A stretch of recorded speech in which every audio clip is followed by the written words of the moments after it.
Madame, Monsieur, bonsoir. Agro-industrie au menu de questions d'actu ce soir. Le secteur, aussi vital soit-il pour l'économie nationale, fait face aujourd'hui à de nombreux défis et sollicite une réflexion profonde pour améliorer son rendement, pour la durabilité des ressources nécessaires à sa pérennité, principalement les ressources en eau, et pour la modernisation démocratisée de ses process de production pour, in fine, un positionnement de la filière agricole marocaine dans la chaîne de valeur mondiale, tout comme d'autres industries made in Maroc s'attellent à faire. Petit rappel en chiffres, le secteur agricole représente 14% du produit national brut pour des années, bien sûr, agricoles normales et emploie plus de 40% de la population active, encore une fois, pour une année normale, donc pas de sécheresse. Or, et selon une étude plutôt de l'Institut marocain d'intelligence stratégique, les produits marocains de l'agro-industrie sont principalement destinés au marché domestique. Les biens exportés ne représentent que 12% du total des exportations industrielles. Sans oublier que sur l'aspect crucial de la souveraineté, compte tenu de la conjoncture mondiale, eh bien, il reste beaucoup à faire. Quoi ? Qu'est-ce qu'il reste à faire ? Comment ? Par qui ? Et surtout, quand ? Réponse dans ce débat ce soir en compagnie de nos experts. Tout d'abord, j'ai l'immense plaisir d'accueillir sur le plateau de questions d'actu Mohsin Lrtissi, cofondateur et Chief Technical Officer d'AgriData Consulting, serial entrepreneur, digital expert et professeur keynote speaker pour ne citer que ces casquettes-là. Merci beaucoup Mohsin Lrtissi d'être avec nous ce soir. Merci à vous pour l'invitation, c'est toujours un plaisir. Largement partagé. Et j'ai le plaisir d'accueillir par Skype Aïcha Kortbi, consultante en agro-industrie, également co-auteur de cette étude émanant de l'IMIS, de l'Institut marocain d'intelligence stratégique, étude sur l'agro-industrie. Donc, bonsoir Aïcha Kortbi, merci de vous joindre à nous. Bonsoir Madame Khadija et merci pour l'invitation. Marhaba. J'ai également le plaisir renouvelé d'accueillir Ahmed Azirar, économiste coordinateur de recherche à l'Institut marocain d'intelligence stratégique. Bonsoir professeur Azirar, merci de vous joindre à nous également. Bonsoir madame, merci pour l'invitation. Je voudrais commencer ce débat avec cette réflexion contenue donc dans ce policy paper de l'IMIS. L'un des plus grands ou l'un des grands paradoxes de l'économie marocaine, pays à vocation agricole et grand exportateur de produits alimentaires, est considéré par l'OMC, l'Organisation mondiale du commerce, comme un importateur net de ces derniers. Alors, commentaire Aïcha Kortbi. Merci. Oui, effectivement, on est des importateurs, que ce soit de produits agroalimentaires, que ce soit de matières premières destinées à l'industrie agroalimentaire. Effectivement, oui, on est des producteurs. Justement, on est des producteurs agricoles. Sur le plan transformation agro-industrielle, on est à un niveau quand même très, très élevé. On a bien évolué au fil des années. Seulement, on reste toujours, par rapport à certains produits, on est limité par l'importation et on est aussi dépendant dans la chaîne de valeur de transformation pour certains produits, de l'importation de céréales, des produits oléagineux destinés aux huileries et aussi en matière de sucre aussi, on est dépendant de l'importation de la matière première, ce qui fait que ce soit durant la période de Covid ou maintenant, on assiste à des perturbations au niveau de la chaîne de valeur, que ce soit sur le coût d'importation, que ce soit sur la pénurie ou autre chose. Voilà, donc ça, c'est mon point de vue par rapport à cette question-là. Très bien, et cela affecte, professeur Azirar, vous en tant qu'économiste, donc vous avez un regard. Je rappelle que vous êtes coordinateur de recherche à l'IMIS, donc vous avez également fait partie de l'élaboration de ce policy paper. Vous êtes économiste et quel regard portez-vous justement sur la balance commerciale alimentaire du Royaume, son évolution ces dernières années et pourquoi surtout? Était-ce des choix stratégiques peut-être, je dirais pas erronés, mais qui ne tenaient pas compte de certains accidents de parcours, soit-il d'ordre naturel, climatique comme la sécheresse ou d'ordre géopolitique comme la guerre en Ukraine, par exemple? Le Maroc a évolué de manière normale, j'allais dire. C'est-à-dire que nous avons exploité depuis toujours les avantages comparatifs dont nous disposons. Donc nous avions une terre fertile, nous avions de l'eau à profusion, nous avions la connaissance, donc nous avons une force de travail et nous avons des marchés de proximité, nous avons aussi des besoins locaux. Donc nous avons évolué tout à fait normalement, de sorte que l'agriculture s'est constituée comme étant bien sûr un secteur important dans le produit intérieur brut marocain. Alors avec le temps naturellement, nous avons aussi exploité ces avantages compétitifs puisque nous avons eu des accords de libre-échange, en particulier avec les pays de proximité, donc surtout les pays européens. Donc nous avons mis à exportation un certain nombre, bien sûr, de produits dont la demande était importante sur ces marchés qui étaient également à fort potentiel d'achat. Donc nous avions exploité, j'allais dire, la mondialisation heureuse, donc puisque nous sommes partis dans cette voie, comme la majorité, bien sûr, des pays, puisque nous nous sommes dit que nous exploitons les marchés demandeurs en exportant les produits que nous produisons de manière compétitive, quitte à ce que nous importions, bien entendu, les produits qui sont produits à l'étranger à des prix compétitifs. Et il se trouve que les produits dont nous sommes dépendants, blé, graines oléagineuses, sucre, etc., sont des produits à forte consommation chez nous. Donc avec le temps et surtout, bien sûr, ces derniers temps, cette disons, division du travail s'est avérée aujourd'hui dangereuse et elle a été pratiquement mise vraiment à nu avec les évolutions récentes, donc la pandémie, mais également les grandes, bien sûr, les grands problèmes que connaissent les chaînes de valeur logistiques.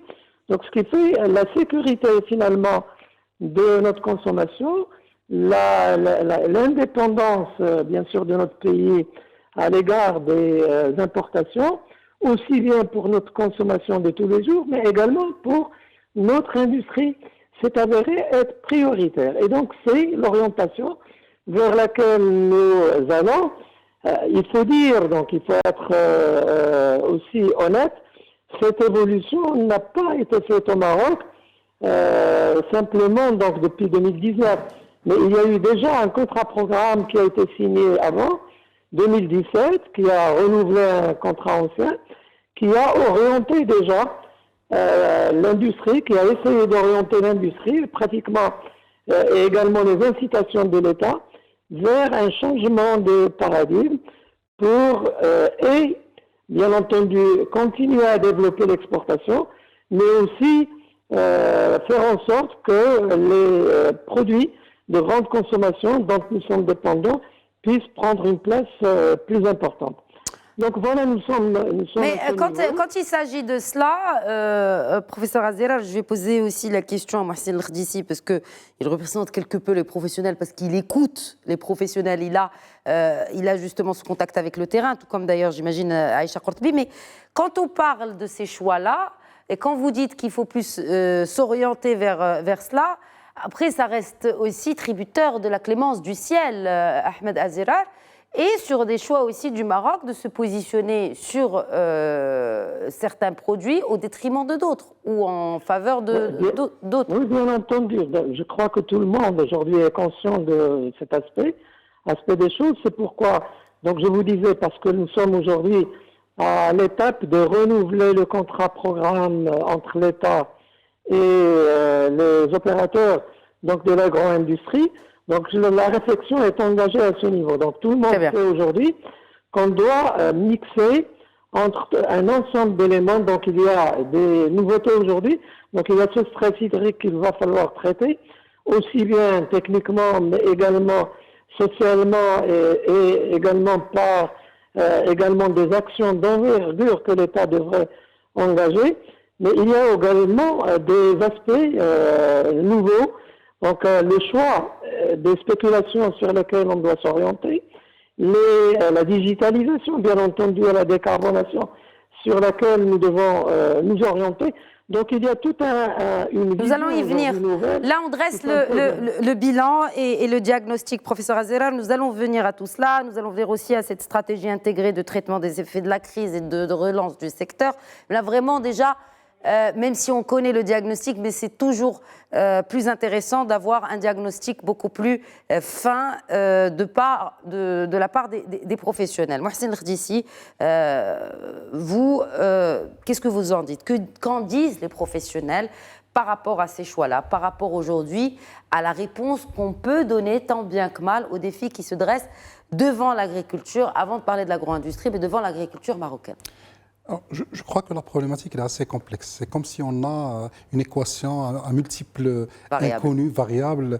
Et c'est assez complexe à gérer. Pourquoi? Parce qu'en fait, les professionnels, ils sont à la recherche de la rentabilité, du profit. D'accord?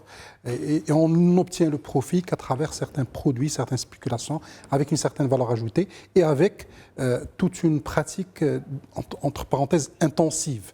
Une pratique plus ou moins agressive qui peut être impactante par rapport aux nutriments de la terre, mais également par rapport à l'eau. De l'autre côté, on a une question, et aujourd'hui c'est encore plus posé avec la pandémie, on a connu une rupture des chaînes logistiques, et puis avec la guerre en Ukraine, on a également connu cette problématique de souveraineté alimentaire. Rien n'est garanti aujourd'hui, donc il faut que toutes les nations, s'ils veulent avoir une vraie sécurité alimentaire sur le long terme, qu'ils puissent produire leurs propres produits de base et de nécessité. Aujourd'hui, le Maroc, effectivement, il importe beaucoup de choses. Mais de l'autre côté, il exporte énormément de choses. Et parmi les choses, et bon, je vais dire quelque chose qui peut paraître un peu contradictoire, mais aujourd'hui, le Maroc, il exporte de l'eau. Et il exporte des nutriments de la terre. Avec certaines cultures qui sont aujourd'hui des cultures qui sont très consommatrices en eau et qui sont destinées à l'export, c'est comme si on est en train de vider les nappes souterraines et donc on est en train d'exporter l'eau. Or, l'eau, c'est un enjeu majeur pendant la prochaine décennie. C'est un enjeu parce que ça va devenir assez rare. On le voit déjà cette année avec la sécheresse qui s'est abattue, pas uniquement sur des pays classiques, on connaît la sécheresse, mais également en Europe. Et donc, du coup, c'est très important d'équilibrer ces deux enjeux. L'enjeu d'un professionnel qui veut un profit, mais également l'enjeu de l'État, qui cherche également, pas uniquement le profit, mais qui cherche également la pérennité, la durabilité de la pratique. Est-ce que l'État cherche la durabilité de la pratique ou l'État aussi doit penser économiquement? Et quand je parle économiquement, c'est bien sûr des emplois. Tout à fait. D'où le fait de se tourner vers des productions peut-être qui consomment beaucoup d'eau, mais qui créent des emplois. Exactement. Aujourd'hui, par exemple, quand on parle des fruits rouges, c'est une spéculation qui est assez intéressante en termes d'emploi, parce qu'en termes d'emploi, ça permet de créer des emplois, certes occasionnels, mais c'est quand même de l'emploi assez important. Mais de l'autre côté, c'est également des cultures qui peuvent être consommatrices en eau. Donc aujourd'hui, effectivement, c'est pour ça que j'ai parlé d'équations à multiples variables. Donc, il faut penser durabilité, c'est fondamental. Il faut penser souveraineté alimentaire. Aujourd'hui, au Maroc, on n'a pas. Il ne faut pas qu'on pense autrement parce que c'est fondamental par rapport à la survie de notre pays, surtout qu'on a des pratiques millénaires, ancestrales, qui poussent dans ce sens. Comme quoi? La rotation, par exemple. Aujourd'hui, par exemple, un agriculteur classique, même un petit agriculteur, il est dans une logique de rotation qui permet justement de rendre les nutriments dans la terre et par la suite d'en profiter. Donc ça permet d'avoir un cycle assez intéressant où on a de la durabilité qui est construite, et ça, je crois que c'est des pratiques assez intéressantes. Maintenant, il faut combiner ça avec le profit économique. Parce qu'il y a un enjeu de profit économique pour les entreprises, mais il y a également un enjeu d'emploi pour l'État, parce qu'aujourd'hui, quand même, c'est 40%, c'est presque la moitié de la population qui est employée au niveau de l'agriculture. C'est de l'emploi occasionnel, certes, c'est de l'emploi qui n'est pas nécessairement à forte valeur ajoutée, parce qu'on le voit sur le PIB. C'est uniquement 14% du PIB, mais il faut qu'on puisse gérer cette équation de manière équilibrée, intéressante et surtout de manière durable dans le temps et de manière à gérer l'espace. Aujourd'hui, on a des terres, par exemple le Sahara marocain, c'est des terres extrêmement intéressantes. Aujourd'hui, ce n'est pas encore exploité. On a également de l'eau. Certes, de l'eau de mer, mais il y a des mécanismes de désalinisation sur lesquels on s'est engagé et ça peut être intéressant pour l'agriculture. Tout ça, c'est des ressources qui peuvent être intéressantes dans les prochaines années et dans les prochaines décennies. Très bien. On va peut-être regarder dans le détail, dans ces filières qu'on est en train de discuter. Il y a ce que vous appelez dans ce policy paper des filières championnes. Il y a des filières qui dépendent bien sûr du marché domestique. Ça, c'est, j'imagine, les productions vivrières. Il y a celles qui dépendent du marché intérieur et de l'importation de fournitures. Bref, cette structuration est-elle amenée à changer si on veut repenser ce modèle agricole selon vous? On est aujourd'hui dans une discussion à portée stratégique, donc on peut éventuellement se projeter sur un nouveau modèle agricole à même d'assurer une souveraineté alimentaire, d'assurer des emplois et de préserver les ressources. Aïcha Qortbi, que pouvez-vous nous dire là-dessus et sur aussi cette fameuse stratégie que vous proposez? En fait, les trois filières dont on a parlé de la filière champion, donc qui concerne surtout, étant donné qu'on est de grands exportateurs de fruits et légumes, et aussi des exportateurs en termes des produits de la pêche. Donc, c'est là où on est quand même, c'est les filières qui sont classées dans les filières champions, d'accord? Cette classification, elle est faite il y a des années, donc suite à des études et tout ça.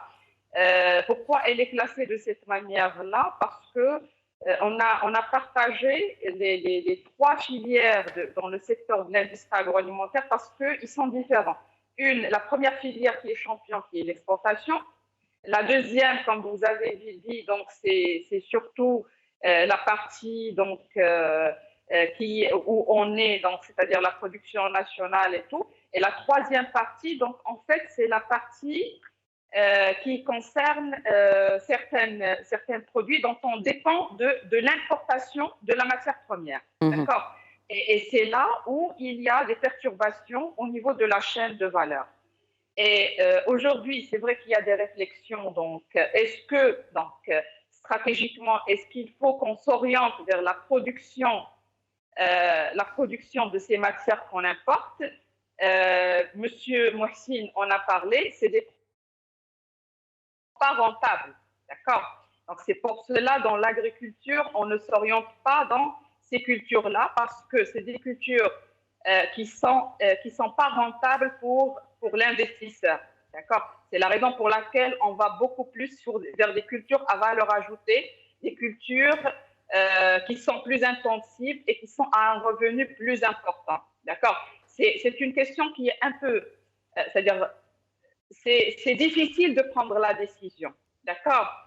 Est-ce que, par exemple, si c'était, c'est vraiment une idée qui me vient à l'esprit, si c'était subventionné par l'État, est-ce que ça aiderait?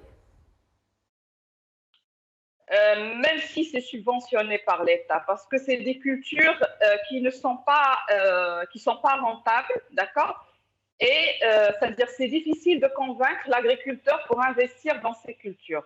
Ceci, si c'est une stratégie nationale, on peut c'est-à-dire c'est-à-dire le pays, il peut s'orienter. Il est en train de réfléchir sur des variétés c'est-à-dire des variétés qui ont moins de besoins en eau, parce que sachant que ces matières qu'on importe, et si jamais on veut investir dans la production, c'est des variétés qui dépendent de l'eau aussi, c'est des variétés par rapport à nos conditions climatiques, est-ce que c'est adapté ou non? Donc, on doit développer nos recherches. D'ailleurs, au niveau de l'INRA, il y a pas mal de recherches qui se font dans ce sens-là pour développer des cultures qui peuvent remplacer ces produits importés, mais qui vont être à la fois rentables et adaptés à nos conditions climatiques, nos conditions de la terre et à ce problème de stress hydrique et tout ça. Voilà.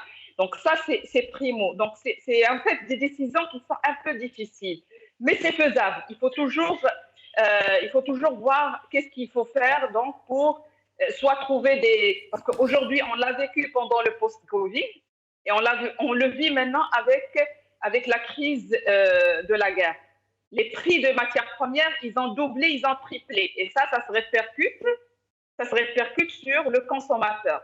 Est-ce que si c'est subventionné, c'est-à-dire le producteur va aller vers ces produits, c'est un calcul à faire. d'accord? Parce que même par rapport pour les céréales, ils sont subventionnés, mais on n'arrive pas à couvrir les besoins nationaux.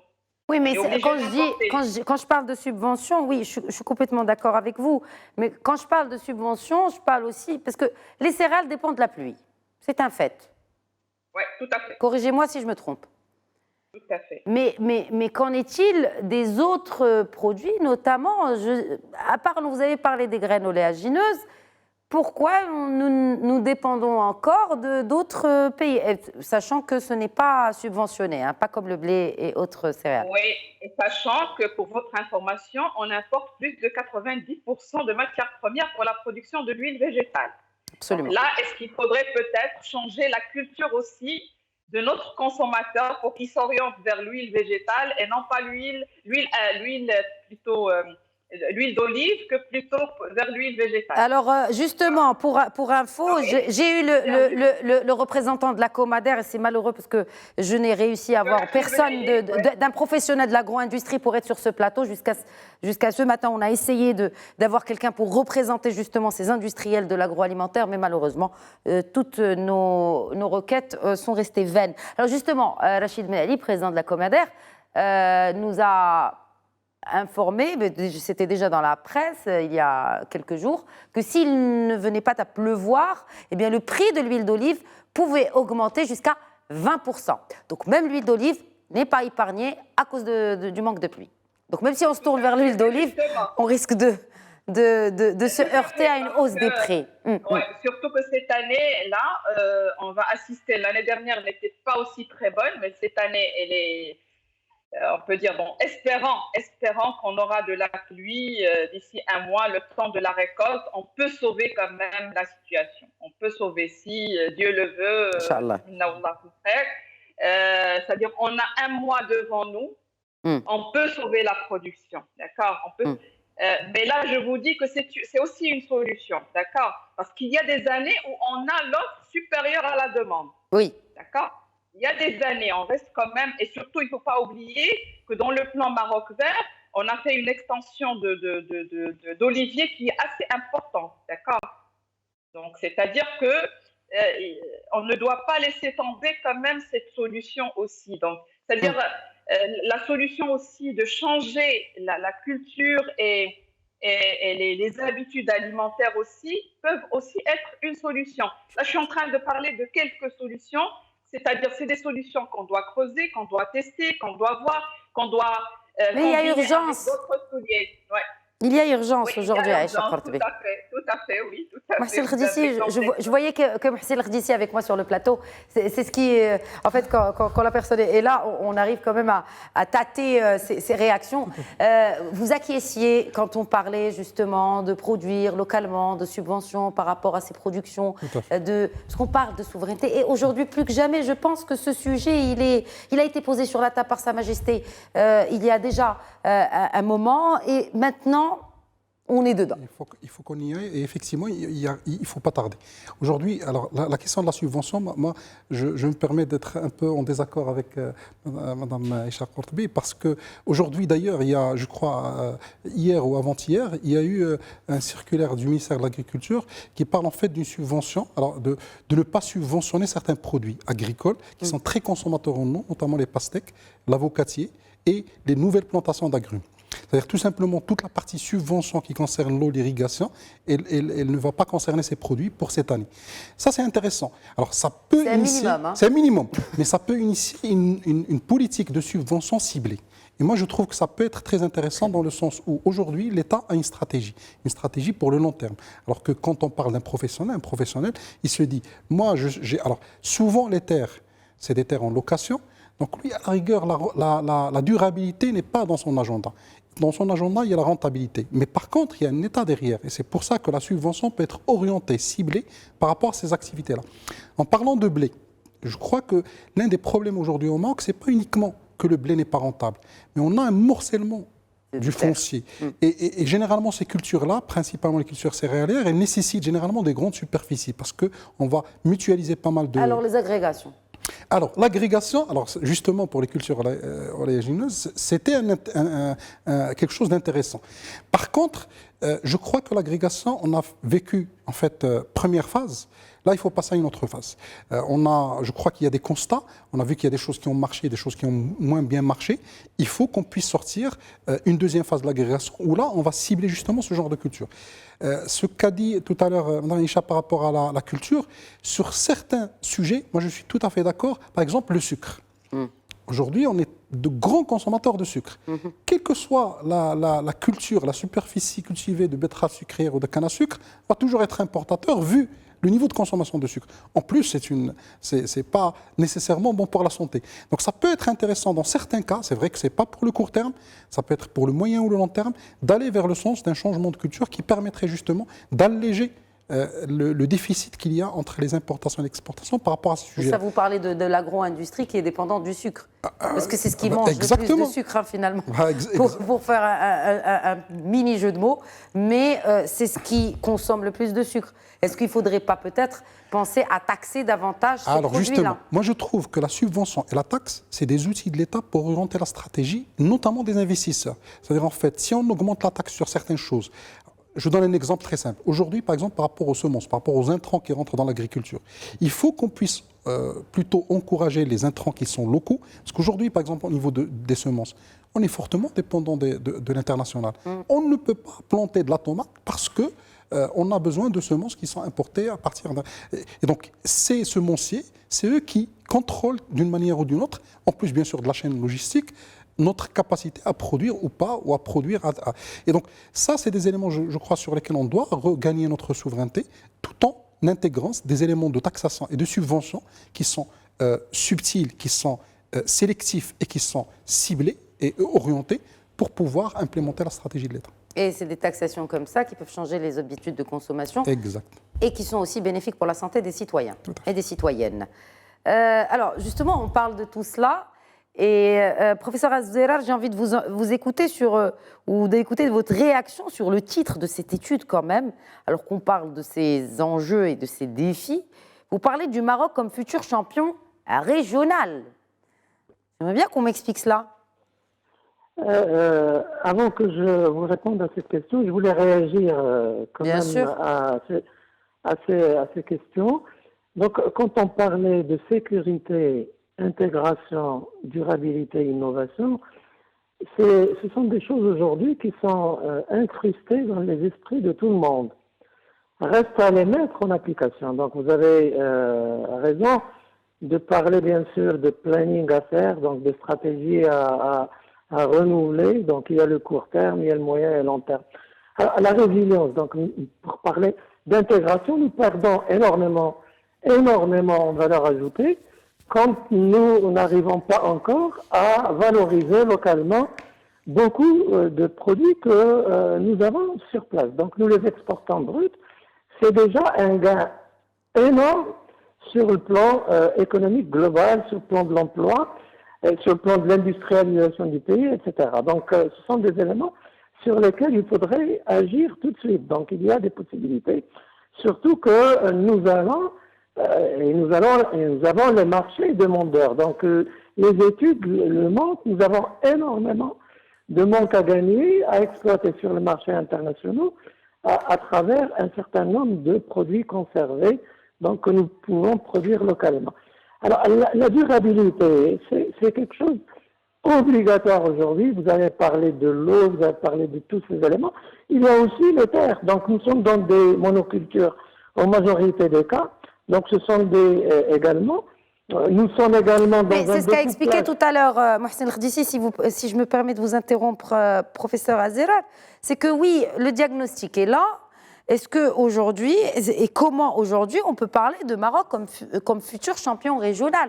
Comment planter la graine ou semer la graine qui ferait hisser cette plante, une métaphore du Maroc, pour justement fleurir sur le plan régional, sur ce volet de l'agriculture. Et Dieu sait combien c'est aujourd'hui vital pour toutes les nations. C'est d'assurer déjà à manger pour leur population, surtout.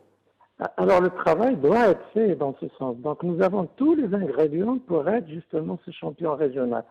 Alors la stratégie Nord-Sud-Sud n'est pas un rêve. Donc les Occidentaux, donc, qui sont mitoyens, sont dans la même problématique, comme également nos amis, nos frères subsahariens, ils sont également devant les mêmes défis. Donc il y a énormément à gagner en travaillant avec les capitaux et avec les technologies donc, du Nord, mais également de nos nouveaux partenaires. Je citerai Israël donc, en ce qui concerne un certain nombre de spéculations sur lesquelles ils sont des champions. Également le traitement de l'eau et tout ça. Donc il y a ces éléments que nous pouvons développer avec le Nord, mais il y a également une impérieuse nécessité dans l'optique déjà de favoriser donc, la création de cette zone africaine donc, de libre-échange. Nous pouvons bien entendu travailler pour la consolidation déjà d'un certain nombre de chaînes de valeur régionales, Maroc-Afrique, sinon Europe-Maroc-Afrique, de sorte à ce que nous puissions bien sûr les développer encore davantage. Alors vous savez que est-ce qu'il y a des exemples déjà présents aujourd'hui, du présent, qui puissent témoigner Je vous cite déjà des cas d'entreprises qui sont dans cette logique, qui produisent déjà des matières premières donc, dans des pays subsahariens, qui les importent en Afrique pour les usiner localement, pour les réexporter. Ce sont des éléments qui ne sont pas, donc qui peuvent être développés dans plusieurs spéculations et donc qui peuvent créer des chaînes de valeur régionales de plus en plus fortes. Alors vous savez que le Maroc aussi, dans le sillage de notre force justement engrais, nous pouvons donc, et les engrais sont un input aujourd'hui de souveraineté pour beaucoup de pays, donc aussi bien subsahariens mais également donc à travers le monde, qui peut et qui est déjà exploité pour qu'on puisse véritablement aider à la consolidation justement de ces scènes régionales de développement. Alors, je ne vous apprends rien aussi que dans cette chaîne, justement, ou ces chaînes, il y a le financement. Et le financement, le Maroc est présent justement dans les pays d'Afrique subsaharienne. Donc il y a un ensemble d'ingrédients sur lesquels nous pouvons travailler de sorte à ce que le Maroc puisse valoriser tous les avantages donc, que nous avons dans une logique nord-sud-sud, capable de faire justement de notre pays un champion. Et les champions sont déjà là donc, dans un ensemble d'industries agroalimentaires. Donc il y a tout simplement à développer d'autres, bien sûr, champions, surtout que 95% de nos entreprises dans l'agro-industrie sont des petites, ou des petites entreprises encore. Donc il y a des possibilités de croissance immenses et les besoins donc aujourd'hui, tant au nord qu'au sud, sont identiques. Donc c'est la sécurité et la souveraineté, c'est la durabilité. Et donc nous devons utiliser donc, nos forces aujourd'hui, ce que nous avons, l'intégration, l'innovation, et lutter contre les problèmes aujourd'hui qui sont des problèmes, bien sûr, qui nous bloquent, et en particulier, bien sûr, les modes, bien sûr, d'utilisation de nos terres, ce découplage élevage terre, agriculture, les modes de consommation, mais également les possibilités que nous avons aujourd'hui d'innover. Alors, il y a énormément à innover en matière d'utilisation de l'eau, déjà rare, mais également à produire de l'eau, donc selon, bien sûr, des sources nouvelles, bien sûr, dessalement, en utilisant les énergies renouvelables, donc qui doivent accélérer leur développement. Alors, peut-être aujourd'hui, c'est un rêve encore. Est-ce que le nucléaire nous est accessible aujourd'hui? Il y a des technologies de nucléaire aujourd'hui d'entreprises moyennes. On va dire que c'est plutôt vers le moyen-long terme, professeur Azzerar. Restons sur le court terme, si vous le permettez. Donc déjà, vous parliez de l'eau et du dessalement d'eau de mer. L'innovation et l'intégration déjà.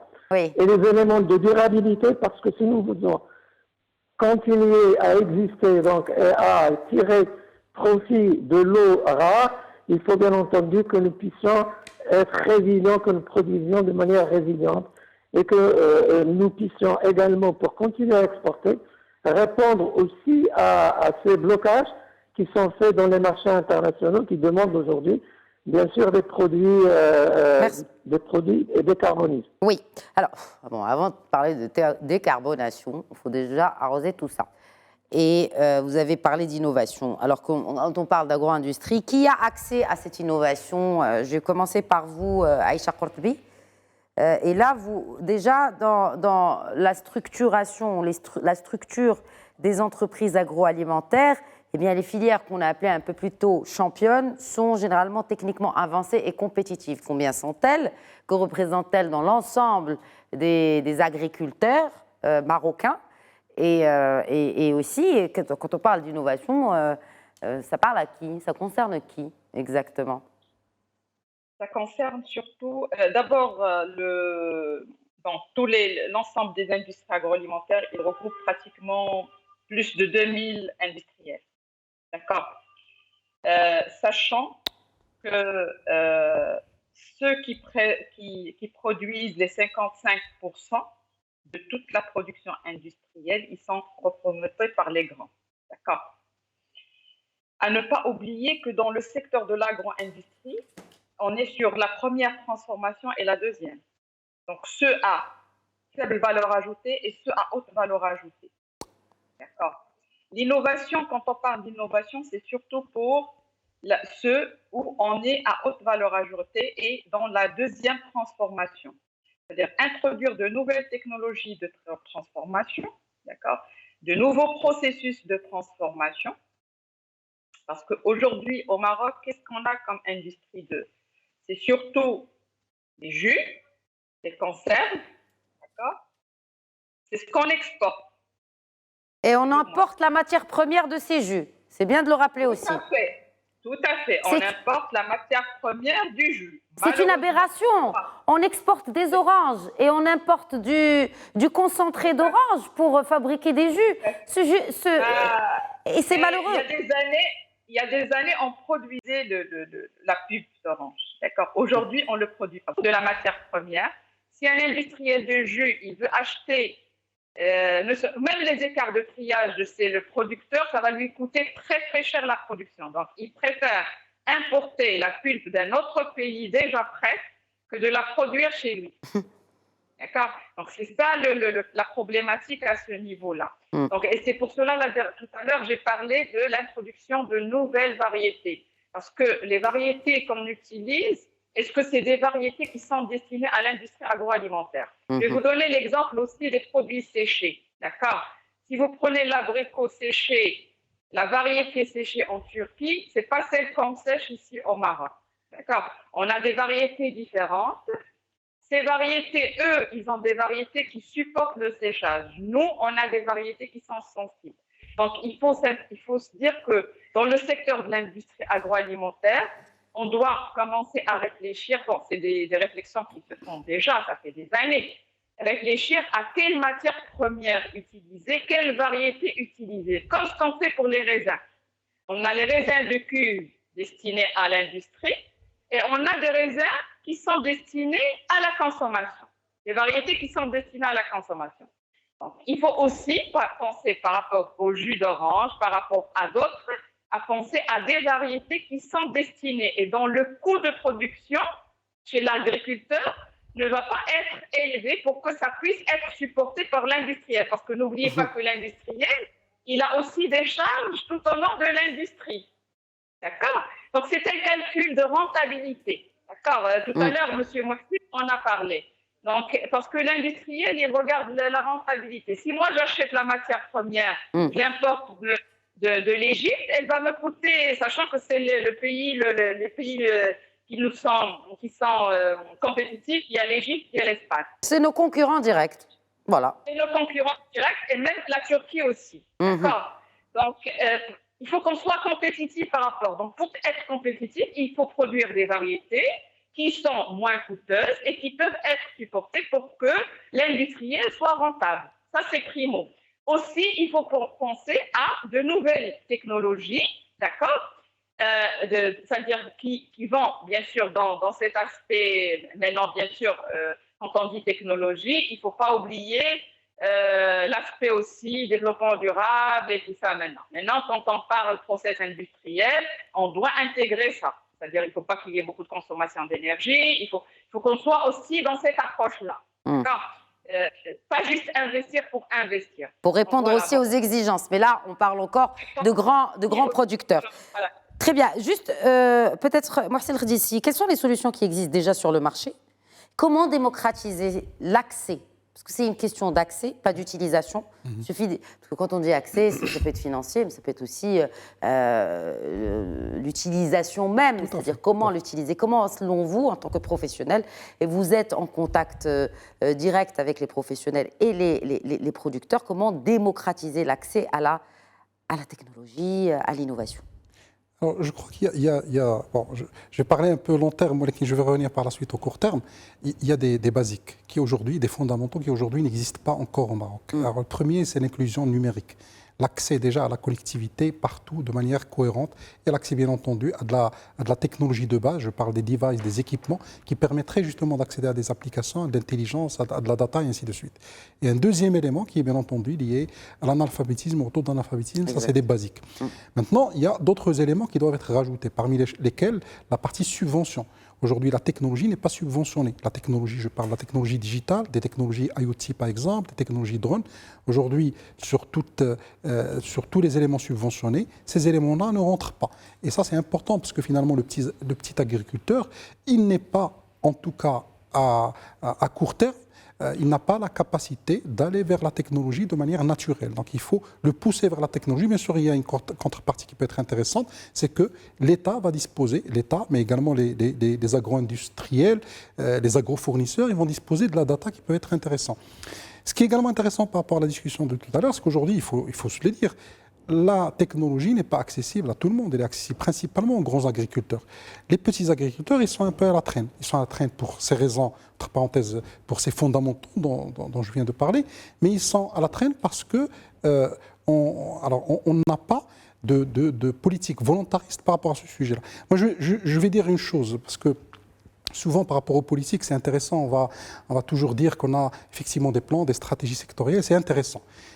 Sauf que on a un problème d'intégration de stratégies. Parce que l'agriculture et l'industrie, c'est deux secteurs différents, c'est deux ministères différents, c'est deux départements différents. Tout à fait. Et souvent, on n'a pas de continuité, on n'a pas de continuum entre ces deux départements.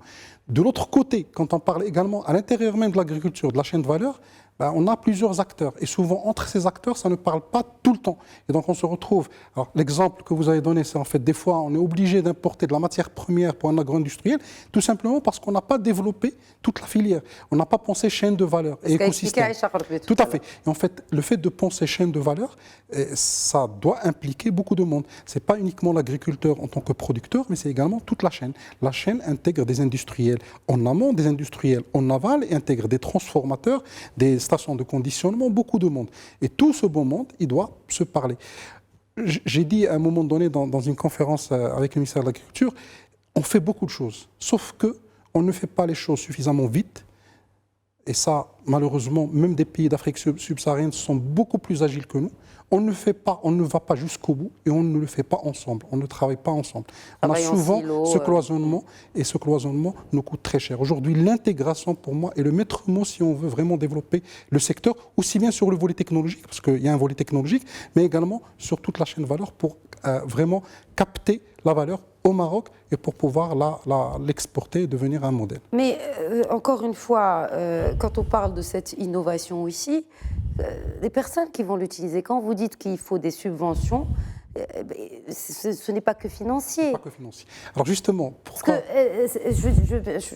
que j'explique, peut-être vous avez compris mon message. C'est-à-dire que ces gens-là, ils vont utiliser. Et comment on va les accompagner pour utiliser cette innovation?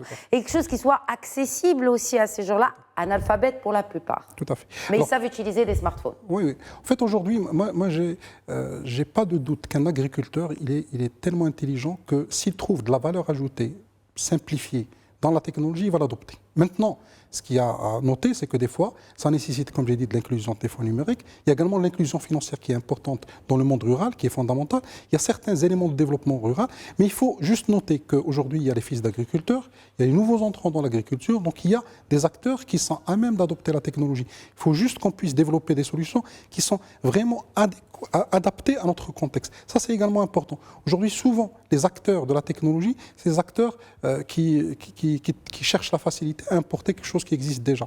Ben, il faut qu'on développe des choses contextuelles, des choses localisées, des choses qui parlent aux gens en termes de design, mais également en termes de contenu. Et je crois que ça, c'est l'élément clé pour pouvoir réussir la transformation technologique. Alors pour terminer et pour finir aussi dans le thème de ce policy paper de l'IMIS, policy paper auquel vous avez participé, Aïcha Kortbi, pas de hausse de la valeur ajoutée sans révision des contrats-programmes. Qu'est-ce qui doit être révisé dans ces contrats-programmes pour créer plus de valeur ajoutée de cette agro-industrie? Pour créer plus de valeur ajoutée, donc ce qu'il faut surtout, c'est s'orienter vers tout ce qui est transformation, comme on dit, la deuxième transformation. D'accord. Pour la deuxième transformation, donc à la fois, donc il faut réviser, comme vous avez dit, la partie, parce que justement, on a besoin aussi de révision. On a besoin de protection aussi, parce que ne pas oublier, il faut nous protéger aussi contre l'importation de certains produits à valeur ajoutée. Parce qu'on est protégé, parce qu'il y a un système de protection au niveau de l'agriculture, mais pas au niveau de l'agro-industrie. Oui. Il y a une liberté d'importation des produits agro-industriels. D'accord. Oui. Donc, nous avons besoin aussi de valoriser notre production. D'accord. Parce que là aussi, ça limite parfois, ça limite aussi la production. Oui, mais on est dans une économie libérale, enfin. Oui, je suis complètement d'accord. Donc, on ne peut pas interdire à des gens d'importer ou à des industriels d'importer leurs matières premières. C'est pas, peut-être que vous n'avez pas. Ce qu'il faut, c'est qu'il faut être compétitif. D'accord. Il faudrait que nous, on soit compétitifs par rapport à ces produits importés. C'est ce que je veux dire. Très bien. Nous, les Marocains, on doit introduire de nouvelles technologies, ça c'est primo. Et secondo, nous devons aussi être plus vigilants sur tout ce qui est qualité, sécurité. Et nous devons aussi être plus, en termes de coût aussi, plus compétitifs. Donc, ce sont trois éléments aussi. Sur la technologie, sur le coût de la production et la qualité de la production et la quantité. D'accord. La souveraineté alimentaire. Donc, ce sont trois points très importants si on veut aller vers les produits à valeur ajoutée et développer cette filière qu'on a besoin aussi pour être beaucoup plus, pour relever ce pourcentage qui est que de 12% d'exportation par rapport à l'ensemble des exportations industrielles. On reste quand même 12%, c'est pas important sur le plan exportation. Et la plupart des industriels aujourd'hui dans l'agro-industrie, ils veulent aller vers l'exportation. Et autre chose, on veut aussi une souveraineté alimentaire, c'est-à-dire on veut produire nos produits, d'accord. Je ne suis pas contre la libération, mais on doit être compétitif par rapport à ces produits qu'on importe.